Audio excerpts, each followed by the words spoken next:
Estamos de volta e a gente está de volta de joelhos aqui no cenário do programa. Olha, a gente tem essas novas diretrizes aí para os primeiros socorros. Então o doutor vai explicar para a gente. E eu vou fazer o procedimento aqui porque sou leigo, então o doutor vai poder me dizer tudo que eu estou fazendo errado, que talvez sejam as mesmas dúvidas aí que você está em casa também tenha. Então, doutor, eu tenho lá uma pessoa que está desacordada. Uhum. Qual a primeira coisa que eu faço? Chame a pessoa. Então, para não ter nenhum tipo de demora, você pode chamar. Se é senhor, senhor, senhor. Se é uma senhora, senhora, senhora, não perca tempo nisso daí. Então, pode chamar. Chama uma vez, se a pessoa não atender... Se a pessoa não atender vigorosamente, não é tipo assim, a pessoa está dormindo, aí você, olha, não quero saber. Você tem muitas vezes uma situação que a pessoa aparentemente está caída, né? E precisa você saber imediatamente o que está acontecendo com ela. Tá. Então pode chamar. Leilane, acorda, Leilane. Pode falar mais alto. Leilane, acorda. Você está vendo que ela não acordou. Leilane está dormindo. Então chame alguém, ou dormindo, ou está em parada. Ou está em parada. Chama a Primeira coisa, chama a emergência, antes de começar o procedimento. Exatamente. Qual o número? 192. 192. Então, você chama, por exemplo, alguém que está aqui e diga assim, rápido, chame o serviço de emergência, telefone 192. Tá. Pode chamar. Loren, vai lá, chama o serviço de 192, porque a Leilane está desacordada. Tudo bem, ok.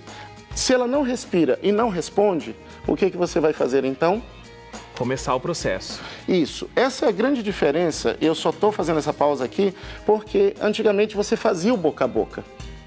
Uhum. E agora, o que se preconiza para o leigo é que você faça massagem cardíaca contínua. Por que essa mudança? Porque as pessoas não sabiam fazer direito o boca a boca, é isso? Ou porque não tem tanto valor? Tentar salvar a Leilane primeiro, aí eu te falo no final. Tá bom. Pode começar. Mãos assim. Eu não sei nada, doutor. Você tem que me explicar. Mãos entrelaçadas. Estica a mão. Ok, estica bem. Aqui no meio do tórax, entre os mamilos ou entre a posição imaginária dos mamilos, pode colocar aqui. Isso, um pouco mais para frente. Pode massagear. É essa parte aqui que tem que ficar? É essa parte da região hipotenar.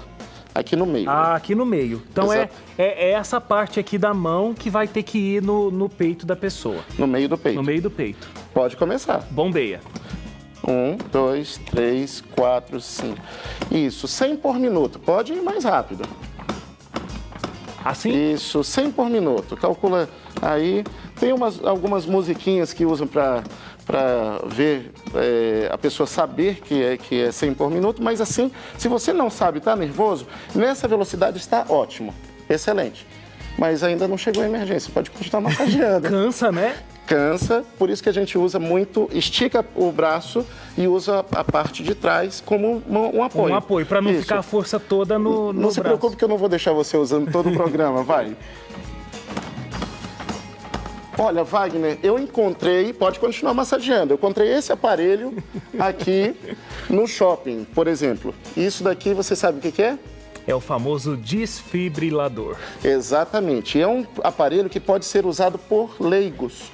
Então, enquanto a pessoa continua... Tem, inclusive, uma regra. Num determinada quantidade de pessoas reunidas, precisa ter um aparelho desse, não é isso? Exatamente. Em locais onde exista circulação diária de mais de 1.500 pessoas, a maioria, uma grande parte de estados, eles têm uma lei que precisa ter um desfibrilador. Entendeu? Até foi naquela época que o jogador morreu em campo e tal, que né? O jogador do São Caetano. E isso daí é uma necessidade, né? É como se fosse um extintor de incêndio hoje em dia. E como se usa isso? Então, vamos descobrir? Vamos.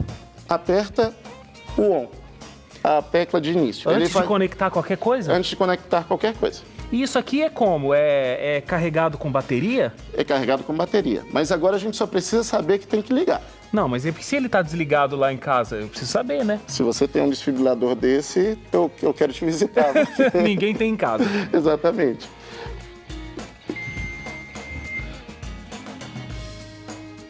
Posicione eletrodos no tórax do paciente. Ele vai dando as informações. Ele é autoinformativo. O conector dos eletrodos Na entrada, perto da luz que pisca. Então, olha só aqui. Então, mas agora, se eu não tenho ele em casa, se eu tenho ele em locais públicos, não vai ser um profissional que vai usar esse aparelho? Você nota que ele é autoexplicativo. Aham. E você tem, se existe uma emergência, se não existe um profissional de saúde ali, naquele momento, você tem o direito de usar dentro de uma situação que nós vimos. Olha, você chamou ajuda, chamou o 192, você chamou pela paciente, ela não respondeu, você começou a massagear e ela nem se mexeu, ou seja, ela está em parada cardíaca.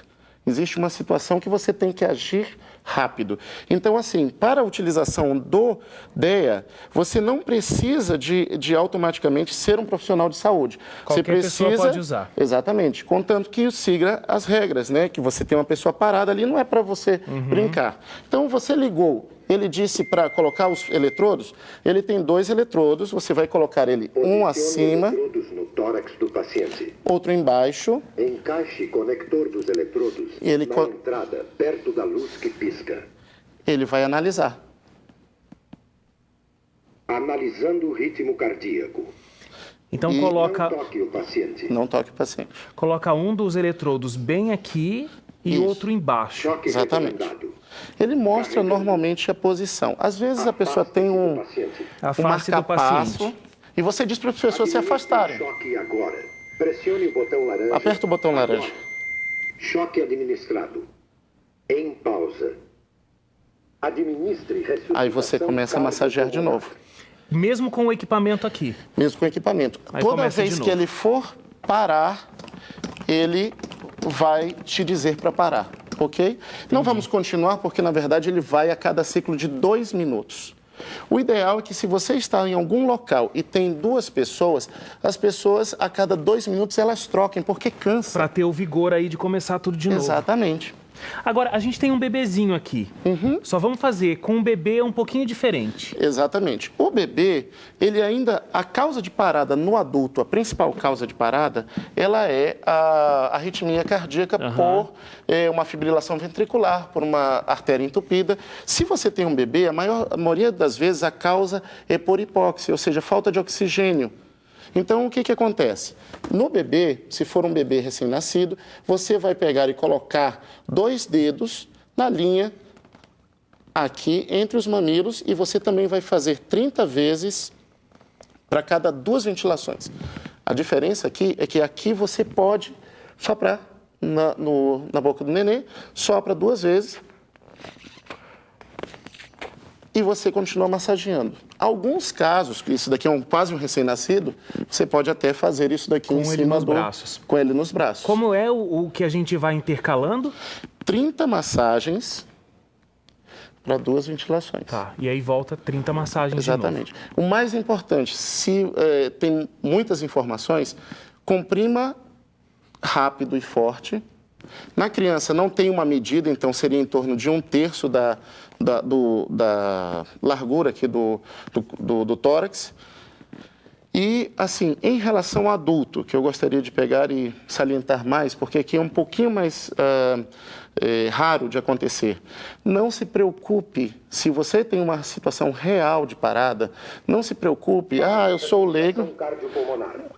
A gente tem que desligar porque, na verdade, você viu que ele continuou contando, ele Era a continuou hora que ele ia analisando. dar uma outra descarga de repente. Exatamente, se fosse necessário.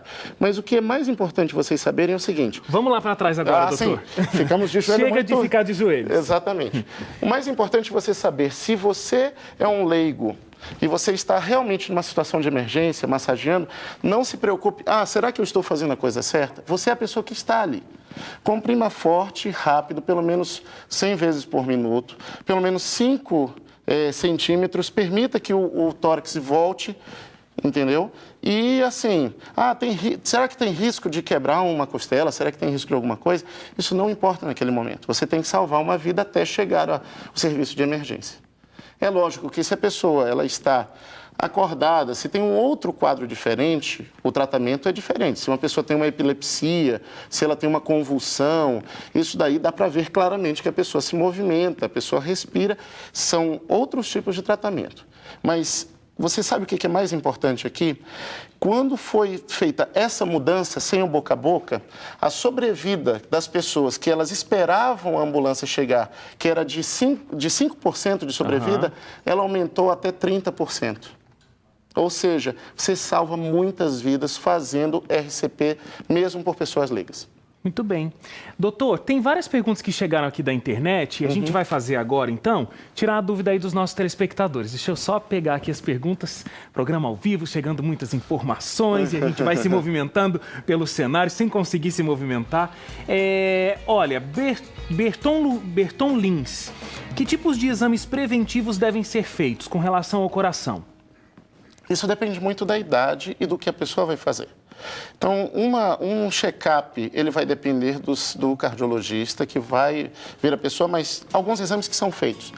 Um teste básico é o teste ergométrico, que é aquele que você anda na esteira e faz um eletro. Enquanto você anda na esteira, ele detecta se a pessoa tem algum grau de obstrução nas coronárias. Eu acho que, de repente, mais importante até do que a gente falar de cada exame é o seguinte, de quanto em quanto tempo a gente deve procurar um cardiologista para que ele peça os exames necessários?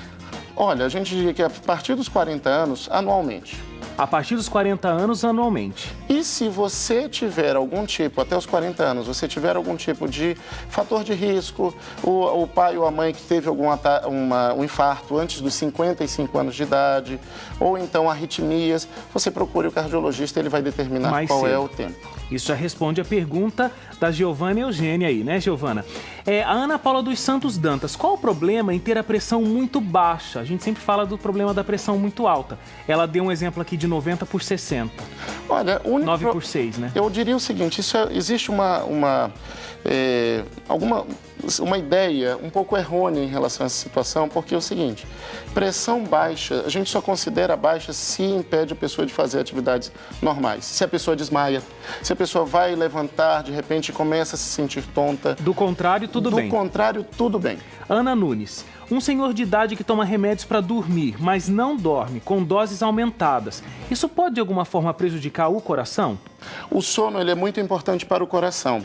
Então, pessoas que têm algum tipo de ronco, não todas as pessoas que roncam, mas uma pessoa que tem especificamente uma doença chamada apneia de sono, isso daí pode causar problemas cardíacos. Em relação ao caso específico aí, não dá para dizer com certeza, mas a privação de sono, ela causa aumento da adrenalina e pode causar aumento da hipertensão. E nesse caso pode prejudicar. Então, Ana Nunes, procurar um médico aí, tá bom? Suzy Santos, tenho 16 anos e sinto pontadas no peito. Pode ser um problema de coração ou outra coisa? Provavelmente pode ser outra coisa, porque a dor compatível com infarto ou angina, ela é uma dor em aperto ou em ardência. Ela costuma acontecer com uma idade mais elevada. E, assim, para o homem e a mulher, existem em torno de 25 causas diferentes que podem causar dor no peito. E, na verdade, você tem que ir com o médico para que ele possa determinar se isso tem alguma coisa a ver com o coração. No caso específico do que ela falou, não. Tá. Francimar Oliveira da Silva, tenho uma dúvida. Tomo remédio para pressão, posso parar de tomar por minha conta ou só com autorização do médico? Eu mesmo vou responder. Não pode. Tô certo, doutor? Tá assinado. Você já sabe pegar e fazer cirurgia, já tá dando a prescrição, passa lá depois para pegar o certificado. Pois é. Ana Paula Lopes, dor no peito e falta de ar. É sintoma de algum problema cardíaco? Pode ser de acordo com a situação da pessoa. De repente, a pessoa não sentia isso antes. Começa a andar 50 metros, 100 metros, começa a sentir um peso no coração. É aconselhável você procurar um cardiologista e ver se isso não é, de repente, uma angina ou algum outro problema de saúde. Tá. Dá tempo? Mais produção? Não, acabou. Mais uma. Beth Souza Lima. Toda vez que corro ou faço qualquer atividade que me exija um esforço a mais, meu coração acelera muito. Isso é normal ou tenho que procurar um médico? Olha, depende. Se isso daí acontece, se ela não está acostumada a fazer exercício físico e de repente quer começar uma atividade, começa uma atividade muito elevada, quer fazer uma corrida, é normal que o organismo ele vai estranhar.